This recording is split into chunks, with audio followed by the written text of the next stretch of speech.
So now we're going to talk about money mastery. And what's money mastery all about? Well, here's the reality. In any business, the one thing that measures success of a business is profit.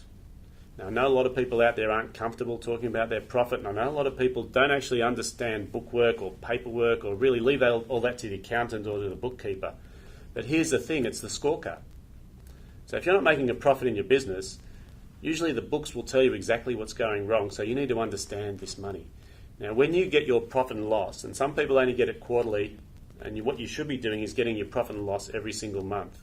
You should be looking at profit and loss and balance sheet and understanding exactly what's going on. Now, those numbers can be pretty meaningless if you don't have a reason to look at them. And the reason to look at them is known as budgeting. So there's two parts to money mastery. The first one is budgeting, so understanding what you want to make or what you are spending. And the second part is reporting, so you can measure what's actually happened against what you thought might happen. So now what we're going to do is we're going to talk about budgeting within your business and whether you're budgeting for a profit. Because one of the things a lot of business owners I meet don't do is they don't budget for a profit. What they do is they think of budgeting as how do I control my expenses. So let's talk about the different ways that cash flows through a business. First thing we want to do is we want to look at what's called fixed costs. Now if you look at the graph over here, fixed costs are pretty much costs that remain the same. And they're things like rent, they're things like fixed wages, they're things like other expenses that occur as part of just running the business day to day. The other thing we have is variable costs.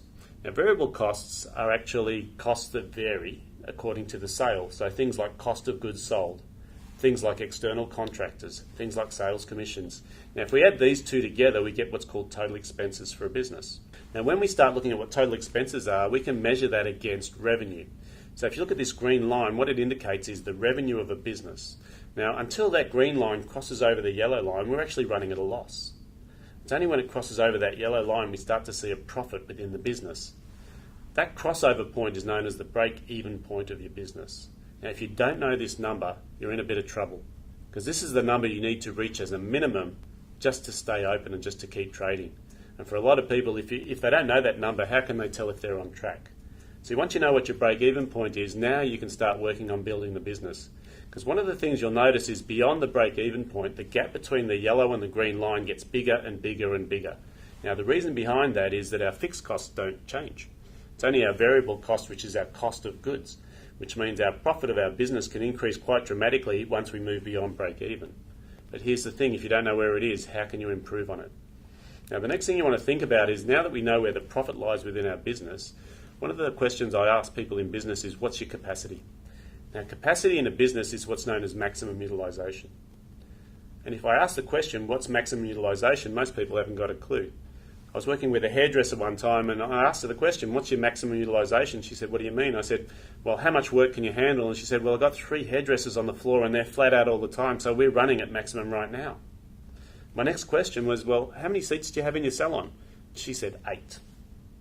I said, well, you're not running at maximum capacity because you've got 5 spare seats. She says, no, you don't understand. It's really hard to find a good hairdresser these days. They don't grow on trees, and they're really hard to get hold of. So what's happening there is the fixed cost of the salon doesn't vary, but there's 5 seats that aren't being utilised. So maximum utilisation for her was actually having 8 seats with 8 hairdressers fully booked. So you need to know what these numbers are, because this should be what you're striving for. This should be what you're budgeting for within your business. The next thing I wanted to talk about is cash flow projections. Because here's another interesting point. Most people I meet in business do not know where they're going to be in 3 months' time. They do what's called bank statement reporting. And they just look at the bank statement, and whatever's in the bank at that point in time, well, that tells them how they're going. But what it doesn't tell us is what's upcoming as far as expenses go, and it doesn't tell us about cash flow projections as in forecasted sales. So getting a cash flow projection in place means that you can start to predict 2, 3, 4, 5 months in advance what's going to be happening with the bank account.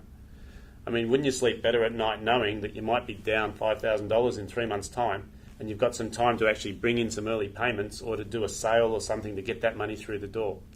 So this is all about understanding where you truly are financially as opposed to just guessing or looking in the bank account. So the last thing I wanted to talk about when it comes to financial mastery is what's known as the cash gap. The cash gap is where a business owner has a gap between money coming in and money going out. And what it usually occurs, it's the other way around. They're paying their bills before the money comes in. And this can kill a business, because one of the things I've learned about business is cash flow is king. And keeping the cash coming in is just as important as making the sales or delivering the product or the service, possibly even more important. So let's talk about how this cash gap works. If you're in business and you have services as part of your business, I just want you to replace stock with employees. So what happens is the guys come to work and they start working today. Or if you're getting stock, it's basically been shipped by your supplier and they send you an invoice. So what happens is stock arrives, you get an invoice for 30 days, you've got stock basically sitting on the shelf, or your guys are out doing work, and then they basically get paid their wages, or you need to pay that bill. So cash leaves your company. At this point in time, you haven't got any return on that investment. It's just sitting there as stock, or it's sitting there as uninvoiced work. So what happens is you've got this stock holding, or you've got these work hours that have been accumulated and paid for, but you haven't invoiced yet. So at this point in time, you need to actually invoice for the services, or you need to get that stock off the shelf. So that goes out. And here's the big problem. Most small businesses do not have a credit control department. So they'll send an invoice out to a customer, but they won't have a collection policy. So they'll give them maybe 30 days. And if you've been in business for a while, you know when you give someone 30 days, that usually means 60, even 90 days, which means that you're out of pocket for this period of time from when you paid out to when the money comes back in. This is known as the cash gap. And this is one of the biggest killers of a growing business. You can grow yourself out of business if you're not collecting that money. So one of the very first things to look at to make sure you've got a healthy cash flow is, what are your debtors? How much money is owed to you in your business, and what are you doing about making sure you collect that money? Because the quicker you get it, the quicker you can reinvest it in your business and in growing.